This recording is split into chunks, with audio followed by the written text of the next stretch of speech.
So, welcome back to another Half and Half Scarf football podcast with me, Nick, and my mate Dom. This is our last podcast covering World Cup 2026. And if you notice, I don't mention the governing body in there because it makes me sick just thinking about them.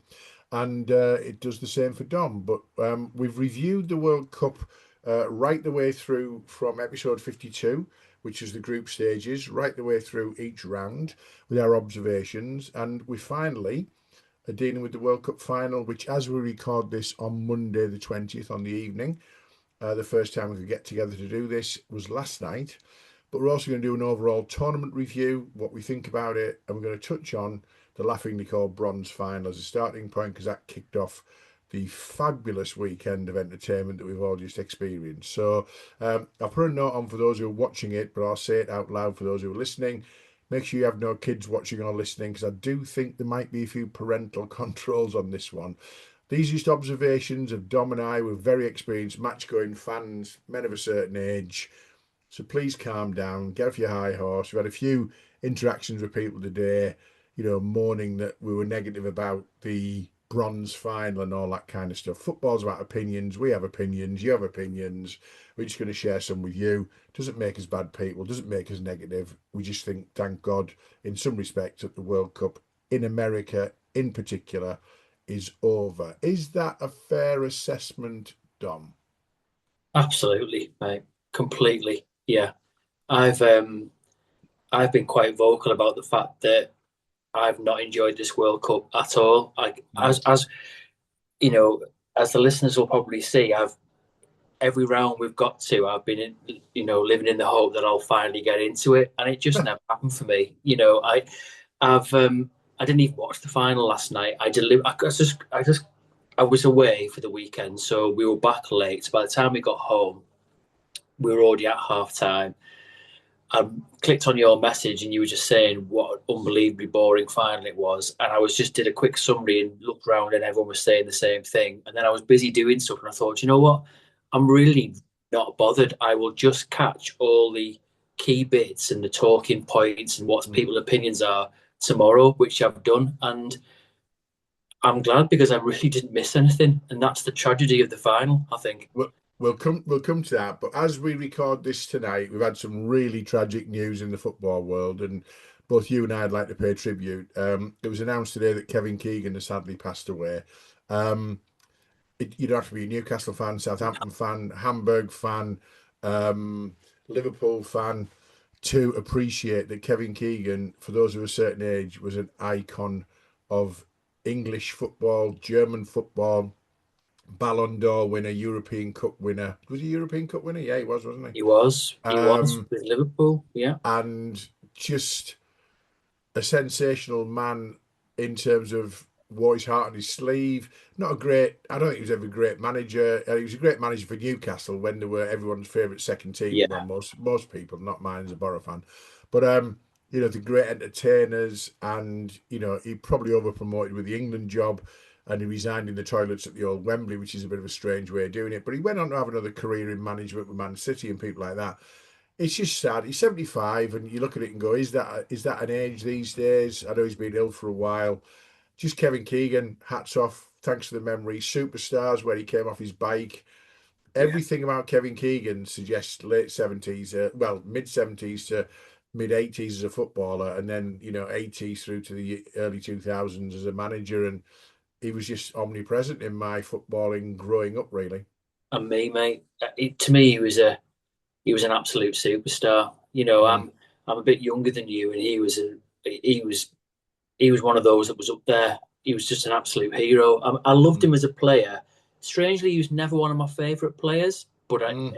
I just felt his presence in terms of what he brought to his teams. I also found him really refreshing in that, and we've talked about it briefly on another pod. And we might do a pod on King Kev because I think it might be worth it because there's so much to talk about. But he was an innovator. He didn't have an agent. Well, for a long time, he didn't have an agent, and he managed himself.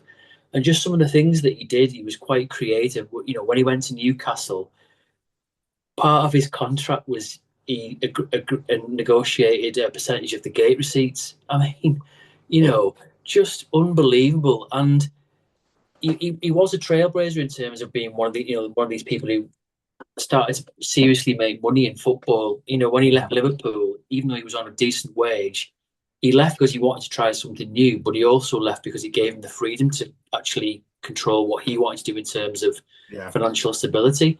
But everything I've heard and everything I've read, and I wish I'd met him and I haven't, but I know people who have, who just said just a lovely, humble, down to earth guy that never Mm. ever forgot his Doncaster roots and always talked about the influence of his parents. Yeah. He was out recently, wasn't he, doing some events, and everyone was just saying how lovely it was to see him.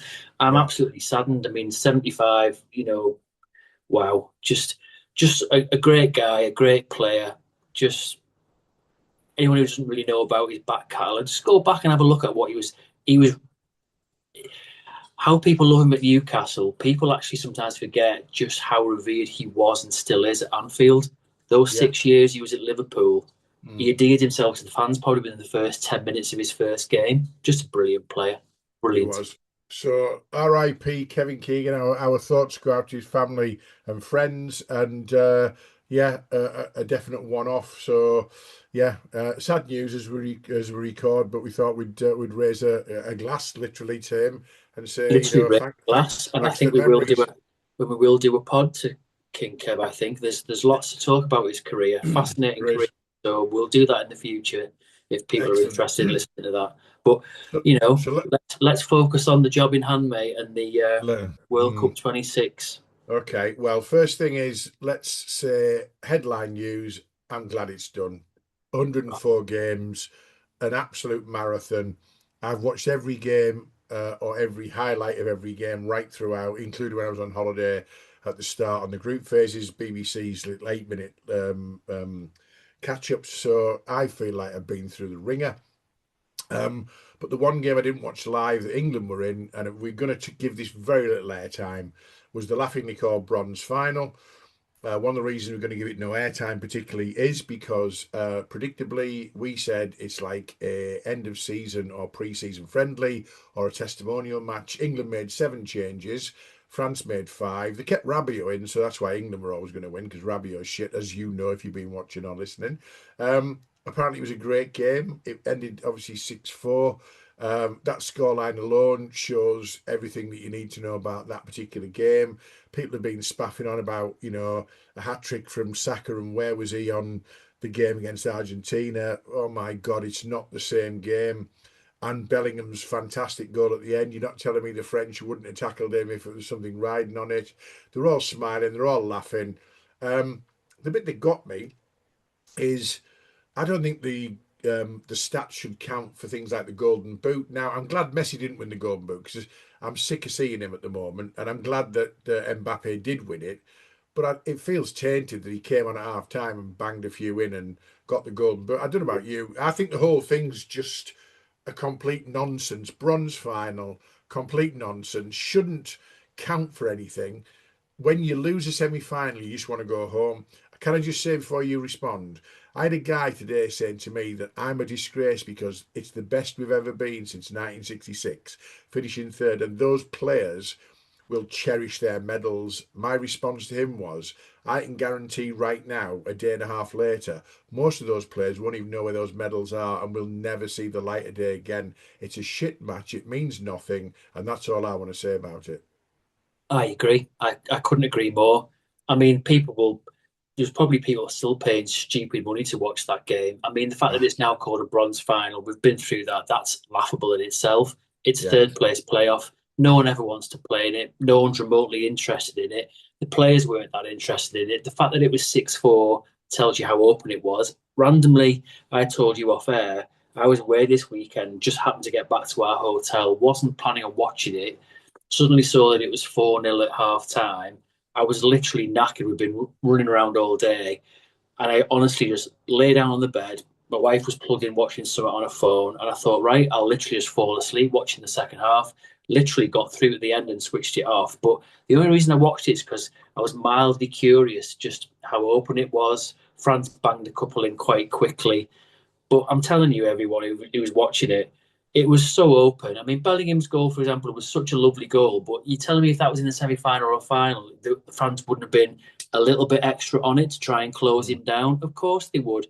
Yeah, Some of France's goals and Mbappe's goals, they were superb. But you're telling me there would have been a bit of extra urgency in that. It was yeah, just very open, very loose, very casual, and you never ever get in a 6-4 in any other semi-final. And before people mention the Nations League is as bad as a third place playoff. Nobody cares. So I agree with you. If none of those players will be searching for those medals, if they take pride in coming third, fine, they take pride in coming third. But yeah. really, in the scheme of things, I can guarantee you, most elite sports when men and women won't give a shit about finishing third. They want They're to. all, That's classed as a failure. None of them wanted to play that game. Not one. on both sides are still hurting from their semi-final no-shows, aren't they? That's what it Exactly. brings, And really. and So before let's, everyone starts shouting at us, that's just our opinion. But I can yeah, guarantee you, no one in any World Cup talks about the third place playoff game. no, Nobody, no, nobody, because nobody's interested in it at all. exactly. The only thing that is it gives a run out for the players that haven't played. And we Mm, said straight away, the likes of Dean Henderson will play. You'll have mm, loads of players suddenly playing they weren't playing before, and they did. And yeah. it all counts in like FIFA UEFA stats in terms of rankings. Well, fair enough, but it's still a nonsense. So yeah, Well, I also, because I'm gonna just back this up. I also had a moron say to me, "Well, there was 29 million pounds riding on this game," and I said, "Well, there wasn't, was there? Because there was 29 million pound to the winner and 27 million pound to the team who came second, i.e., there came was 2 fourth. million quid So riding there's on it. 2 million quid riding on it, and I said 2 million quid in the scheme of things for the English Football Association or the French Football Association is nothing. So it wasn't 29 million quid riding on it; it was 2 million quid riding on it, and it means nothing. That's all the airtime we're going to give to the bronze final. I hope I never have to watch or think about a bronze final ever again in the next 4 years, 8 years, whatever. God for however long I'm Yeah, on and on this earth. they play it because they're obligated and required to play it. If they had a choice to play Yeah, it or not play it, they'd walk away. They'd walk all away. day long, all day long. So let's go to the spectacle that is the crowning glory of 4 years of global football, which is the World Cup final. Spain versus Argentina. I'm going to talk about some pre-match stuff first of all. First of all, every single person in England last night was eating tapas and drinking San Miguel, weren't we? We were all up for Spain, right? But a few things before we kick off, which I always put in and think about. Well, look, I want to know how much people in that stadium paid to watch that laughingly called spectacle last night. I hope some people paid thousands and thousands and thousands of dollars Oh, they to will. watch that shit Yeah, because they will. you deserve anything you get to be rinsed for that, right? That was pathetic as a game. Now, here's a couple of things that have annoyed me more than a couple of things about the whole thing. Each player is getting a Super Bowl type diamond encrusted Oh ring. no. Right? Oh, I know. Right, hang on. First of all, it's not the NFL, but more than that, do you know the story about the diamond encrusted rings, Dom? Go on, tell me. So they're making them for the squad. So all the Spain squad will get a diamond encrusted like a Super Bowl ring. Okay, crass beyond belief, Nonetheless, FIFA have decided to make several thousand others and make them available for sale to the public. Do you know how much these rings are? I don't know, probably starting at about 10 grand, probably. $12,000 each. Another way of rinsing sad, poor bastards with more Well, money than sense. I would argue you're not rinsing these people because anyone who buys these things are fucking Stupid to be clueless. So rinsed, they're aren't not they? being rinsed. They're just Yeah, fucking stupid. And I mean, I'm yeah. not being funny, but you didn't win the World Cup, did you? So why do you No, need a ring? I mean, they're tacky as fuck anyway. I mean, the they Super are. Bowl ones are bad enough. Nobody Yes, needs these. And you feel like it's just another thing you feel like screaming down Infantino's ear. It's we're not interested in American sport. yes, It's not yeah. Super Bowl. Have you noticed really? I've noticed whenever I go to America, and I'm there quite a lot. Um, Everywhere you go in terms of stadium, they all put like world champions. Like you're not because NFL isn't a world game, so you're Yeah, just the champions of NFL in yeah, America.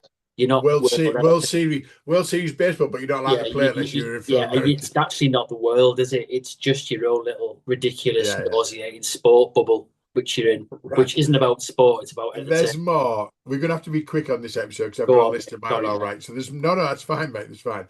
So the Super Bowl ring, annoying. $12,000. I think people are stupid enough to buy them. They deserve to be rinsed, don't they, as you say. Then we had a 30-minute half. We had a closing ceremony before the game. Now I've got here Robbie. I'm still relevant. Williams and Tom. Is there a camera and a photo opportunity? Cruise amongst those involved. Now the Tom Robbie Williams is just a money whore, right? That's fine. That's what he is. And people like him, don't like him. I've never thought he was that particularly talented. I don't think he can sing particularly well. Tom Cruise, watching his monologue or whatever the hell it was like watching someone pull their nails down a chalkboard. It was Yeah, nauseating. It was just you just wanted to egg unbelievable. him. You just wanted to egg him. You just literally wanted to throw a pile of eggs at him and just be like, Yeah, seriously, Tom, man, just do one. I mean, it was so typically nauseatingly, stomach wrenchingly American. It's like, oh man, just seriously, shut your mouth, quietly walk away because yeah. nobody's listening. It's football, and you haven't got a fucking clue what you're talking about. Soccer. But worse than that, Robbie Williams and Nico Scherzinger and somebody else was singing something called Desire, which apparently is the official FIFA anthem. Yeah. What are FIFA doing with the fucking anthem, for Christ's sake? Oh no, it's literally cringeworthy.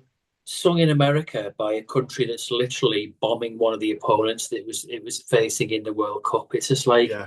come on. Couldn't make I it mean, up, could you? you couldn't be more awkward if you tried, could you? I mean, No.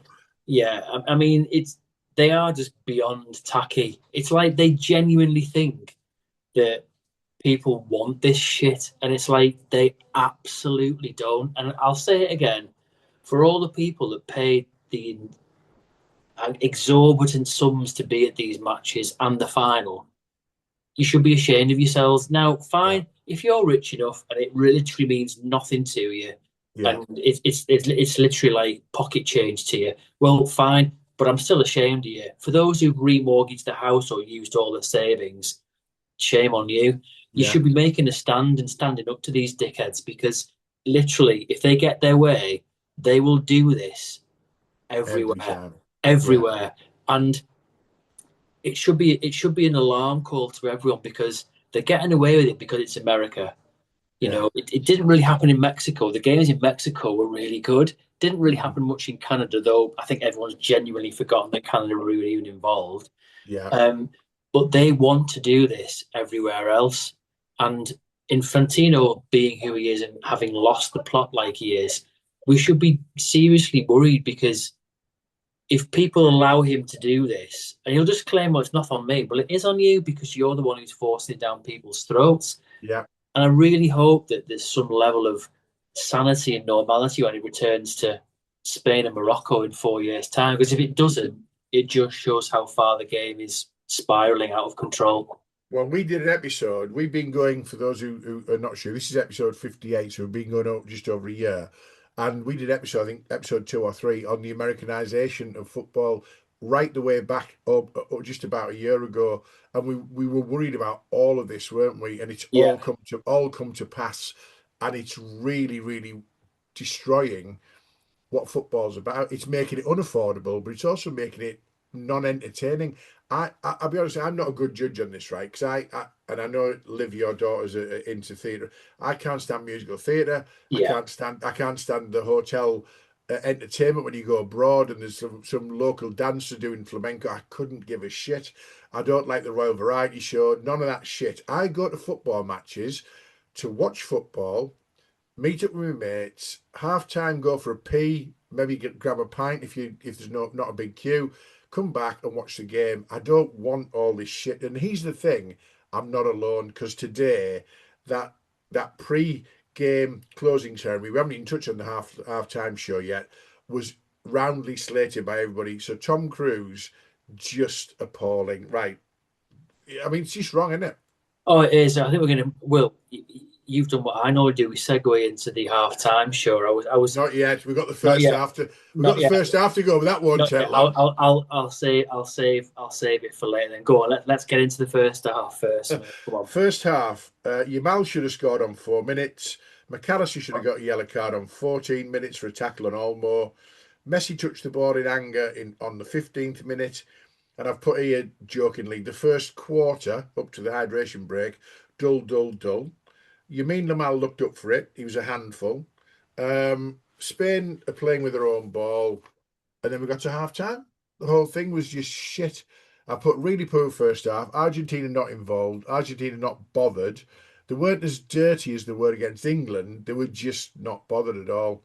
And then I've put here, we then get Madonna miming with a load of Muppets and people dancing to some shit.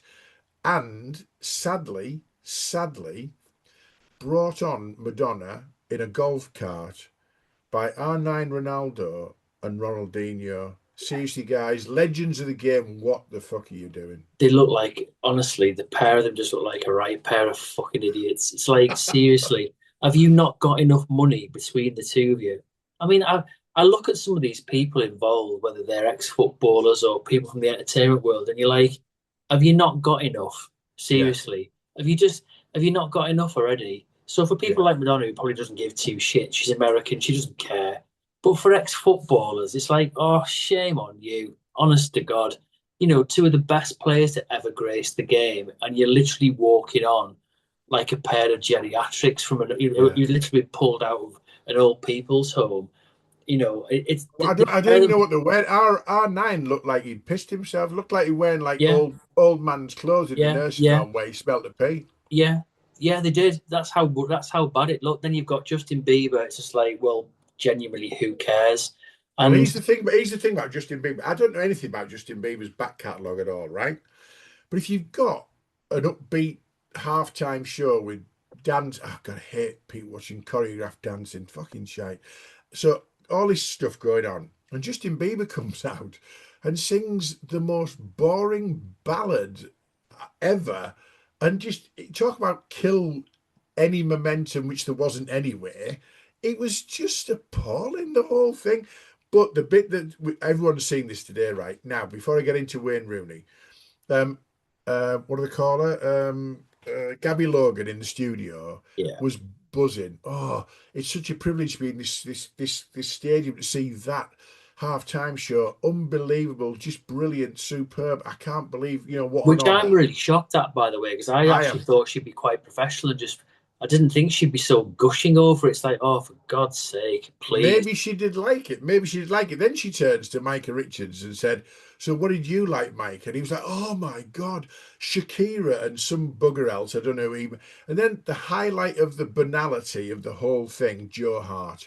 What was your highlight, Joe? What did you like about the halftime show? And he went, "R9 and Ronaldinho driving Madonna in a golf cart." I just wrote here, "Oh, do shut up, Joe Hart." Your highlight was watching two long retired, pissed themselves old people driving an old woman who looked like she was lost in a bloody Walmart to sing or mime on, and that was your highlight, you prick. And then she turned to Wayne Rooney, which was brilliant, right? First time ever I've thought, Wayne Rooney, I'm absolutely on your side. Said, "So what did you like about the halftime show?" And he went, "When it finished." And she went, "Oh, why?" He went, "Because it was crap." On the Yeah, BBC live at halftime, Wayne Rooney, the country salutes you. absolutely. Do you know what? And I'm not a big fan of his punditry whatsoever, but he went up massively in my estimations just for saying that. There's been a few times this World Cup where he's actually been refreshingly quite honest, and I've thought that. I actually think, do you know what, mate? Continue being like that, because if you do, you might steadily improve to a point where you're listenable to, because for such a talented footballer, lots of people gush over him. I still think he's quite inarticulate when it comes to describing what he wants to do in the Yeah, game. yeah. Joe Hart, he's probably a lovely man. And honestly, I'm not trying to disrespect him, but I struggle sleeping, and I am. I'm going to disrespect him. I He's might dull try as and do a fuck. monologue of Joe Hart just because he's beyond boring. I mean, and so are most of the ITV's coverage, to be honest. I mean, Gary Neville, Christ, literally a snooze fest. But Yeah. it, it was really refreshing for once to see someone not stick to a script and just say, Yeah. well, if I'd been in that studio, that's exactly what I'd have said. And I love the fact that he felt he could get away with it. So fair And dues to him for that. Fair dues to him for that. if you watch the clip of that, and the clip's got Gabby Logan in it, and it's got Joe Hart's face is like, Shh, But oh you my know God. what? Secretly, I think the pair of them were thinking, oh, why didn't I say that?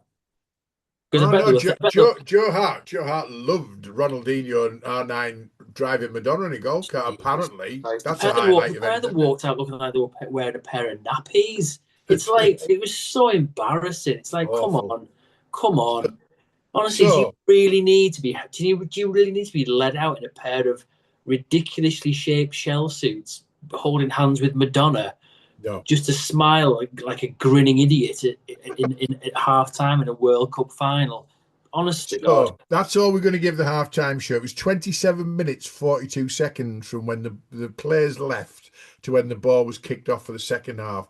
Nearly half an hour. That's Infantino at his worst, right? And it just, I mean, they kicked off the game late, by the way. It didn't kick off at 8 o'clock. It kicked off Yeah. about 5 past 8 because they couldn't clear up the shit that Robbie Williams and his cronies were doing. Let's get on to the second half. It won't take long. I'll put here, Paredes just come on. Dirty bastard. Yellow card, been on the field for 3 minutes. I wouldn't want to meet him in a dark alleyway, mind. I put Martinez in goal, starting to look dodgy. Olmo had a shot, got a bit lucky with that, and I put a cocky bastard. I hope to lose. Spain pushing, Martinez looking shaky. I put 80 minutes and still a snooze fest, but at least Spain are trying. But I've put here, we know Argentina are going to nick this, don't we? And you just, at that point at 80 minutes, you're watching it go, and they haven't had a shot on target. They've had no intent in the game. And I wrote down, I think Argentina are going to nick this 1-0, or they're going to go to penalties, and bloody Martinez is going to be the hero. And then Enzo Fernandez got booked for shouting at the ref after he fell over. He didn't get fouled. I put, is there anything likeable about this little twat? No, there isn't. 85 minutes, and Argentina had not one shot on goal. Then Enzo Fernandez, a shocker of a tackle for a second yellow and a red card, and he wouldn't leave. I said, it's like, how on earth do you think that's not a second yellow? Your first yellow was petulant. Your second yellow, I mean, you went in with 2 feet and the guy did a windmill in midair, and you're like going, what? What have I done? What have I done?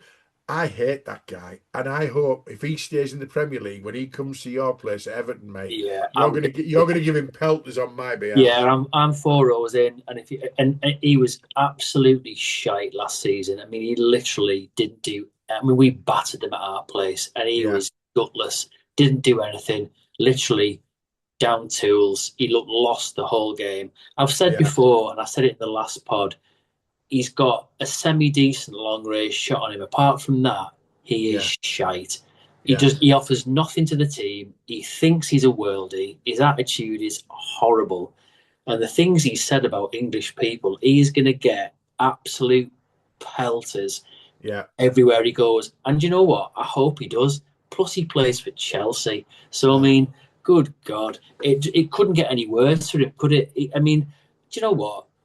He's been talking about all the time is he's desperate for his move to Real Madrid, which will never never happen, by the happened. way, because he's No, absolute garbage. But the appalling mockery he was giving England fans after he scored his goal against England.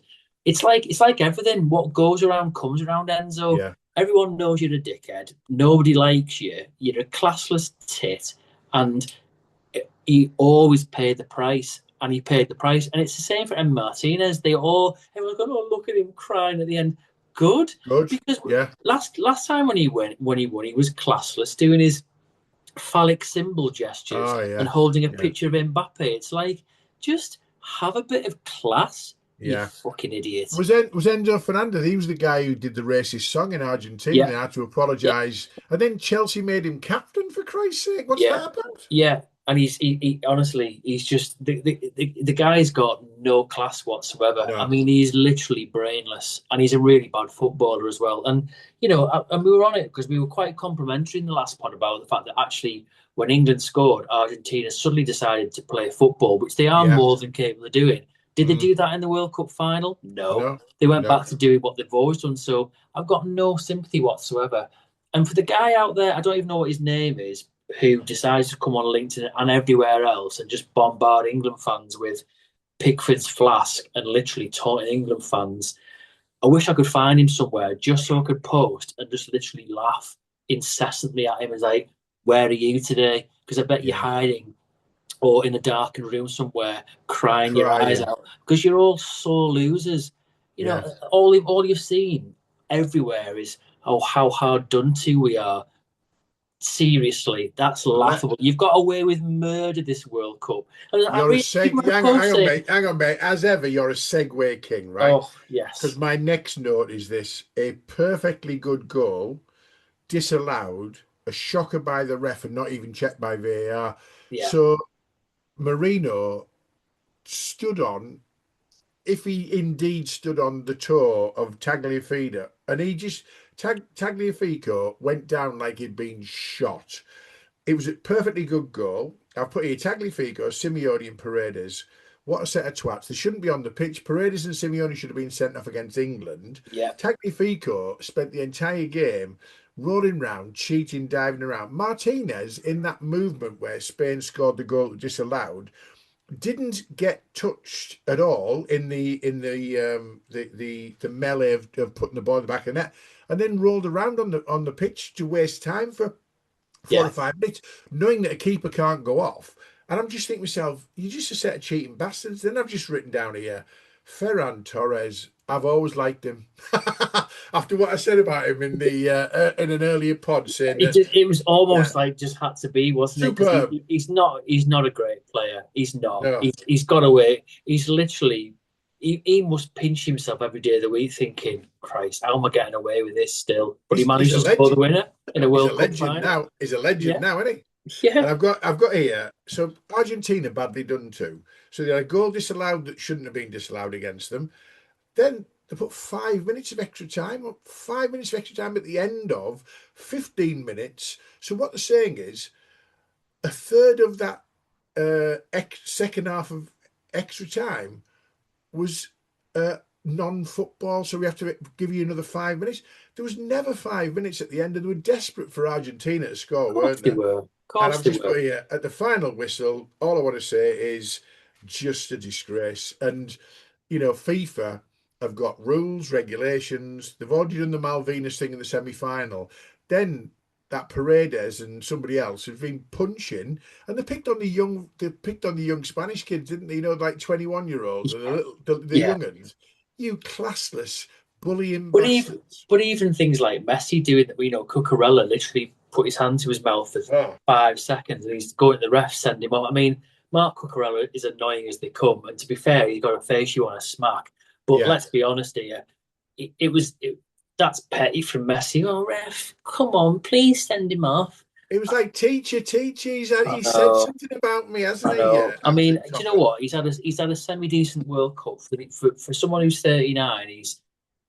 He has played really well, and he definitely shows how much better he is at his age than Ronaldo is, although Ronaldo's a couple of years older.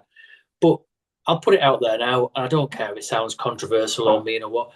Do you know what, Lionel? I don't care anymore. I'm sick to death of the Lionel Messi show. You've been a fabulous player. We've all loved watching you. Sublime. But Yeah, you've had your 20 years, and it has been 20 years. yeah. Just seriously now, just Go. piss off. You earn far too much money. You play for an irrelevant team in the MLS. Your time's done. Please don't come back again for another one. And at the end, he's there weeping and crying. It's like, oh, seriously, man, get a grip. You won it 4 years ago. Yeah. If you'd never won it, I could probably get it because you'd be like, well, Mm. am I going to win this? Probably not. But you did it last time out.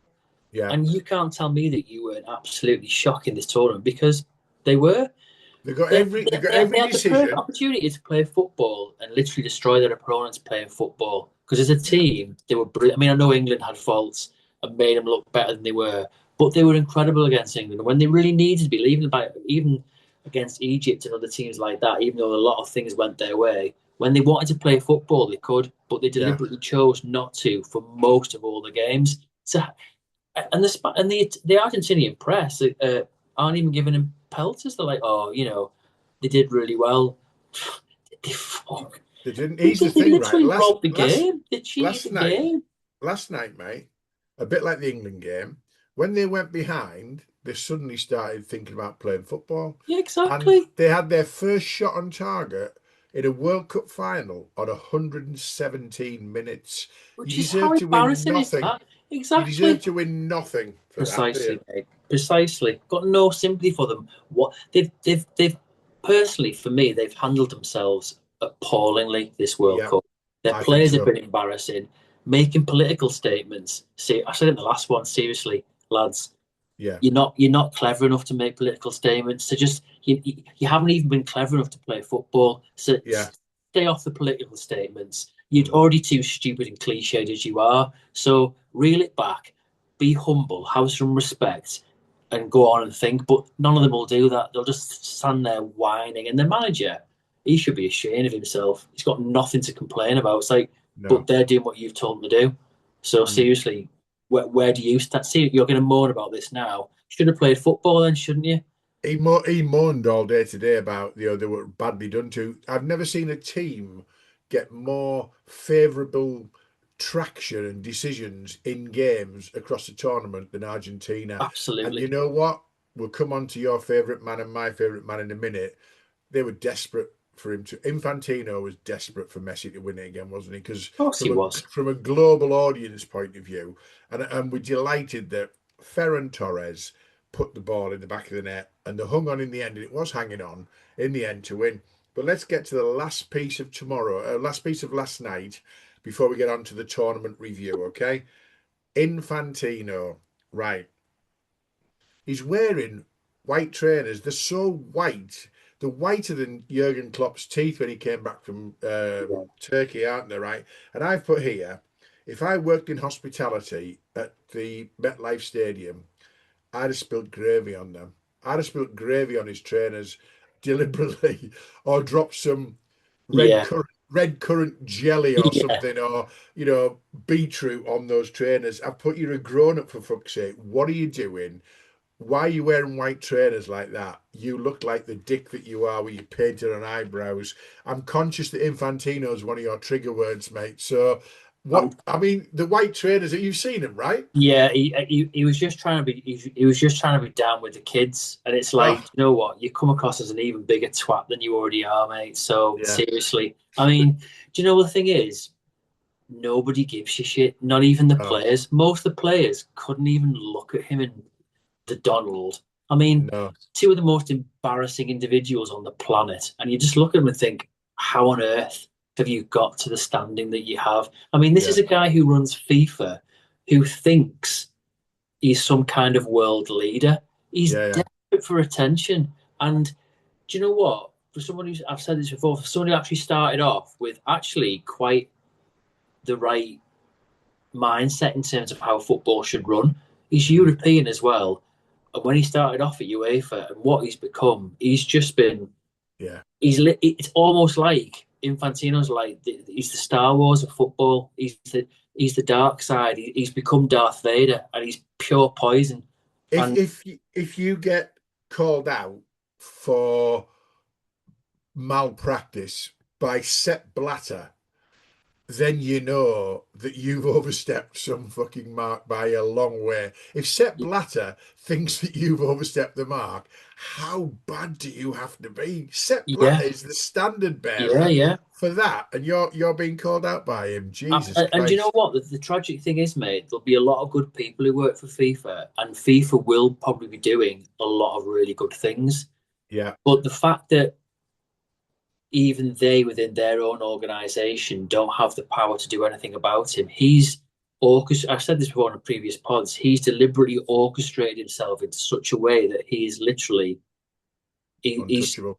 untouchable, Mm. and that's a real serious concern because and he's doing nothing for football. He's supposed to be the head of football, and it's supposed to be the love of the game, and he's doing everything that's not the love of the game. It's purely about the coin. Yeah. we've had a lot of Bond villains over the years, haven't we? Goldfinger and people like that. He looks like a Bond villain. So the next Bond film's gonna be called White Trainer, isn't it? And he'll be sat there stroking his cat. Yeah, Fucking white trainer with his painted on eyebrows. I'm moving on from the guy because I want to do a tournament review with you, yeah, mate. I'm going to ask you some questions, but I'm going to finish the episode with a monologue because I've written a bit of a monologue which I've never done before, and it literally is. It literally is. Well, we'll come to that. Let's go first of all, the tournament. Quick question for you. I think I know the answer. Has it been a classic? no, it's been a massive dud. It's been for me. It's been an absolute bore fest. Yeah, I've honestly, genuinely found it really boring. The football's been stale, predictable. It's the usual pass, pass, pass, pass, pass. No spark, no energy. Too many games. I have been. I will admit, and I've said before, I have been tainted by the fact that I wasn't looking forward to it, just because of everything about it. For me, everything about it, including the football, has just felt off. It's the first yeah, World Cup since I was 9 that I wasn't excited about beforehand. yeah. Desperately hoped I would find some kind of spark throughout it and never did. And to be No. honest, you've got all these journalists saying, "Oh, what a wonderful tournament." Well, for all the journalists who were there and immersed themselves in it, who were probably around the fans and felt the energy, fine. But can they honestly say they watched any game that was really an absolute amazing game of football? I don't think they can.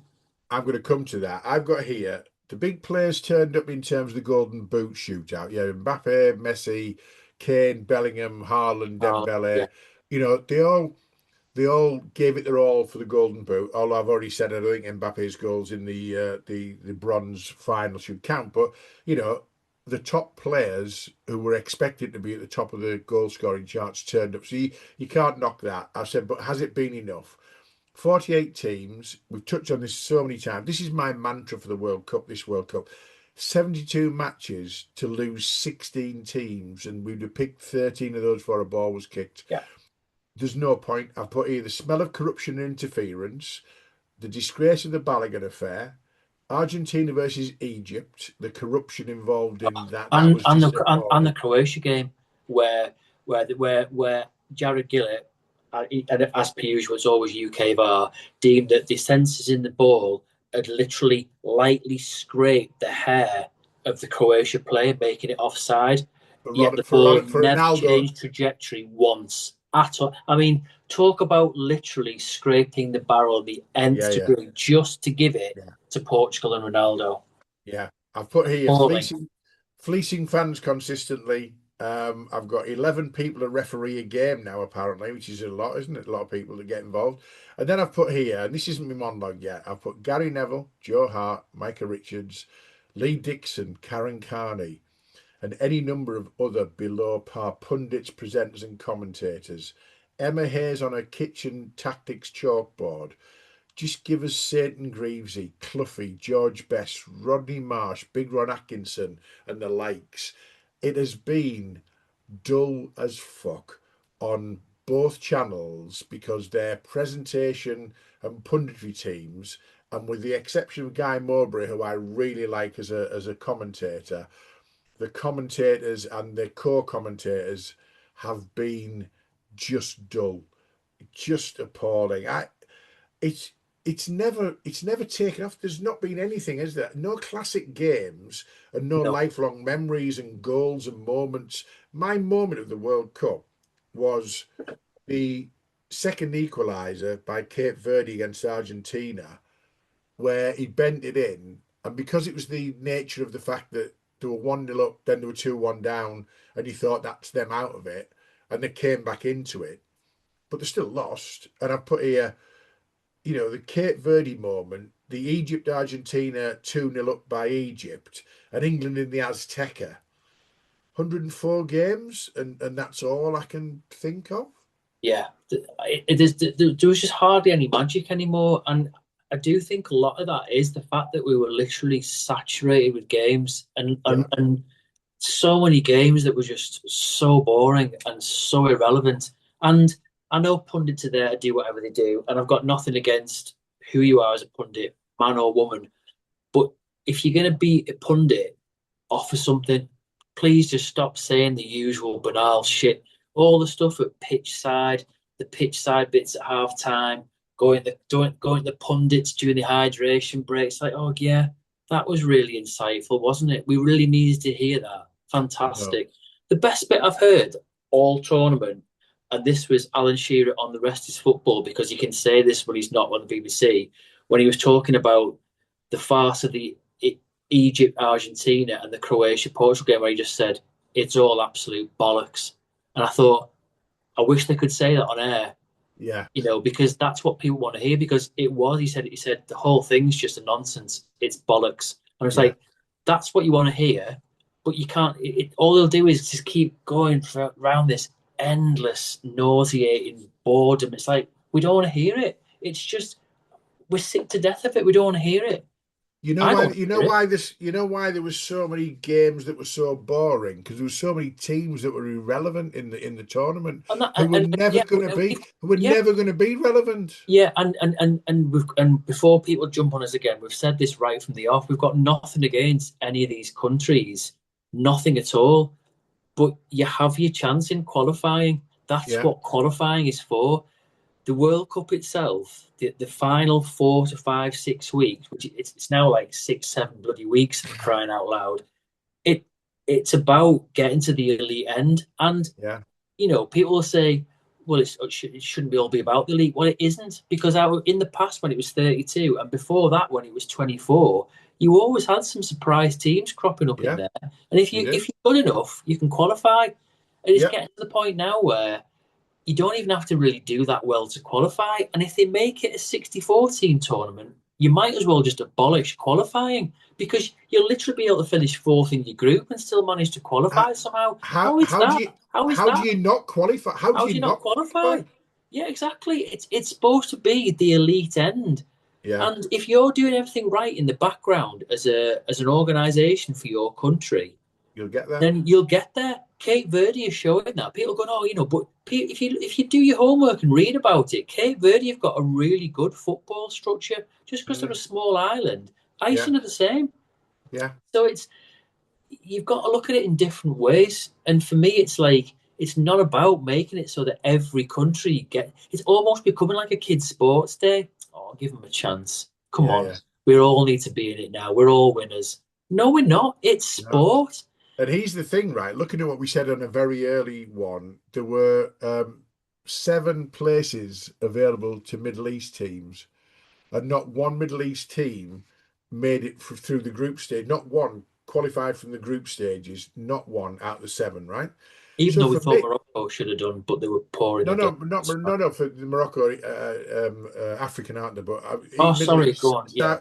Saudi, Oh, Qatar, sorry, mate. Yeah, etc. Yeah. okay, yeah.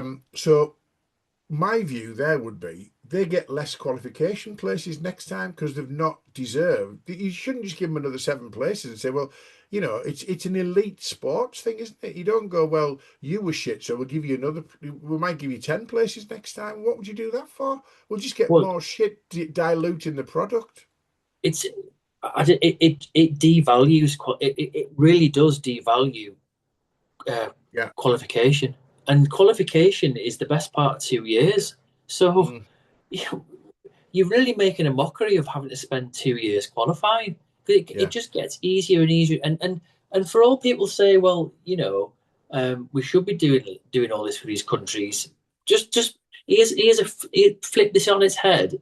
It then makes it even easier for all the so-called elite countries, because they will just sail through every time, Yeah. unless something's going really badly wrong, like it is with Italy, which is a real conundrum at the moment for Italy, Yeah. what they're going through, which is, and let's be honest, that's not that's there's something inherently wrong going on there, because that's not the usual chain of events that goes Three on in countries.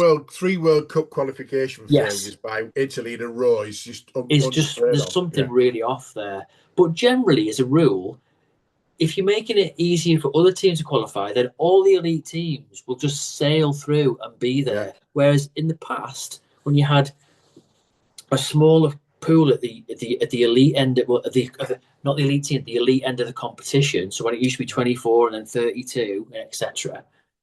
It's like, well, even a lot of really so-called elite countries didn't get through. Now they all get through.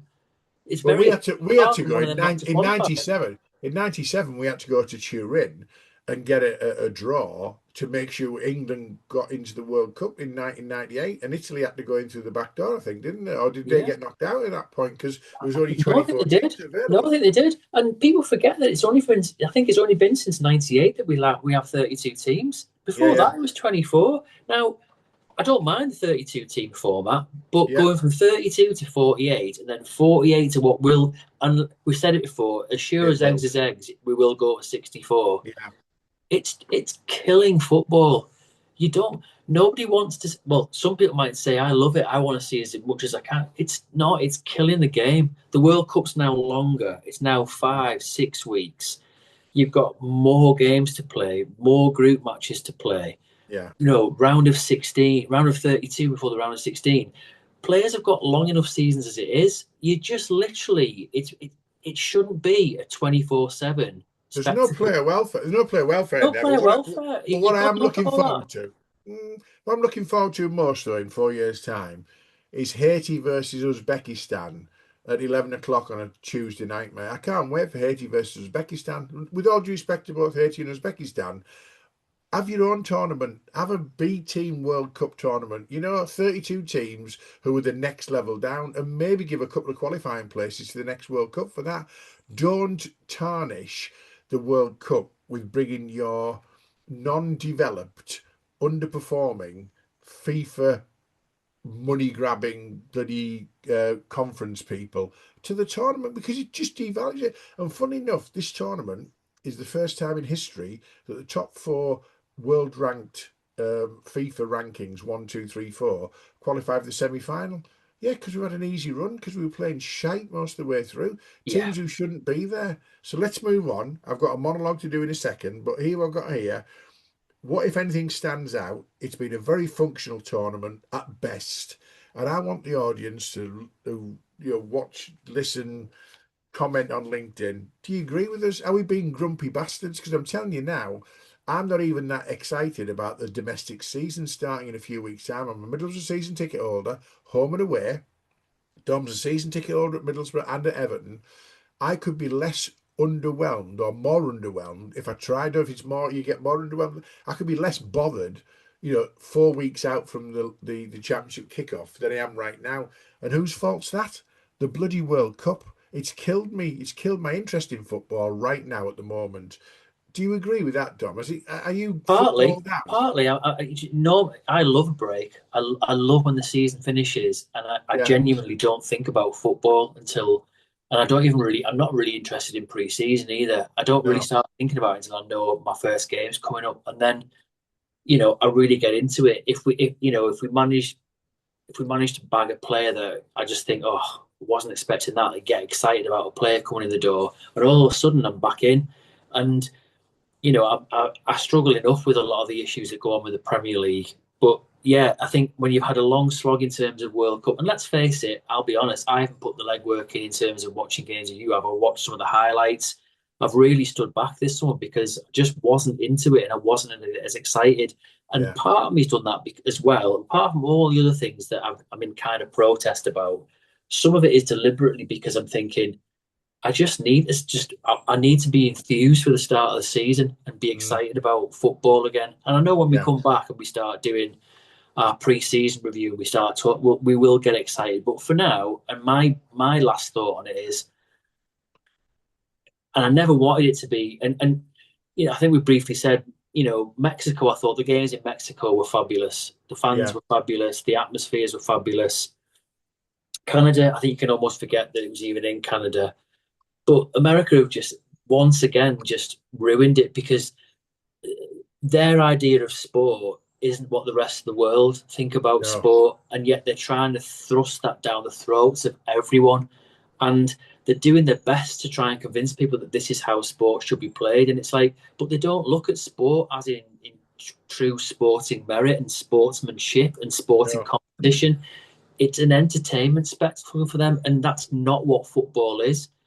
I It's guarantee, hang on, I guarantee that a lot of American fans who watch the World Cup when you say to them, what's the highlight of the World Cup, we'll say that halftime show in the final was amazing. That's how Americans view sport. They'll be thinking that the halftime show is something of relevance to that. That'll be some people in America who think the highlight of that game was the halftime show. Our highlight is they shouldn't even fucking have a halftime show, but never mind. Well, they shouldn't. I mean, I was watching Jeff Stelling back today, and it was beautiful. He just said that he said I'll give it 1 out of 10, and I'm only giving it one because it lasted 27 minutes because I was worried it was going to last way longer than that. I But saw that. he said I was genuinely quite speechless about the whole thing, and he was lost for words. And that's generally how, you know, Americans don't get English football, and they don't get us the way we want English football to be played, No, and they'll they never don't. understand it.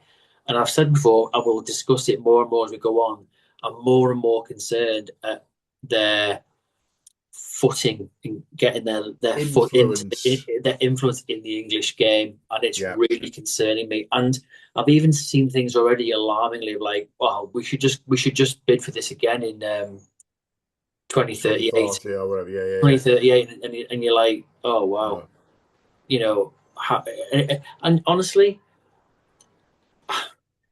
where the game will be in 12 years' time, you kind of think, well, if it's completely converted into an Americanization, you'll probably have all all the young kids who are going to be following our footsteps, fawning over it, thinking that's how football should be. But people of our age and 10, 15 years younger, we won't be watching that. We'll I won't hate it. watch that. I can guarantee if that ever happens, mate, I won't be watching any of it at No, all. I, It'll, I it'll have won't. gone for me. It'll have gone for me. Time for my monologue to finish, right? So I've put here how many classic games and lifelong memories of goals and moments. I've put very few. 104 games, there'll always be some. But where are the lifelong moments? A hat trick from Jeff Hurst, a Gordon Banks save, a Maradona goal of the century, a Dennis Bergkamp special. Michael Owen announced himself to the world. Spain versus Netherlands in the Battle of 2010. Van Persie diving header. Brazil 1, Germany 7. A James Rodriguez wonder goal or a 4-3 final. We had none of that this time. And this has been the worst World Cup, funnily enough, in my opinion, since World Cup 94, also in the USA. End of. Yeah, I would agree.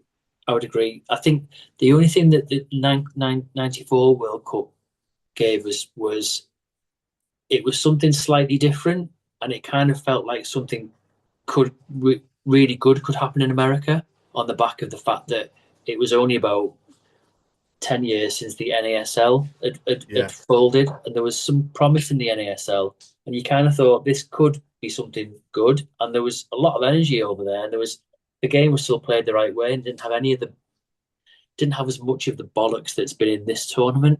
yeah, But you have to say that in terms of where it stood in terms of all the other tournaments, it was in my opinion, and this is not being against America, it ranks bottom of all the tournaments I loved and yeah. watched. And Aye. this one is now firmly at the bottom, 100%. Exactly. Right. So, listen, mate, we are back in our normal window next week. Our Yes. Monday morning release. Um, the World Cup final and tournament review is over. Our release next week will be of episode 59, back to domestic football. I'll put here loads of pre-season stuff already on our radar to discuss.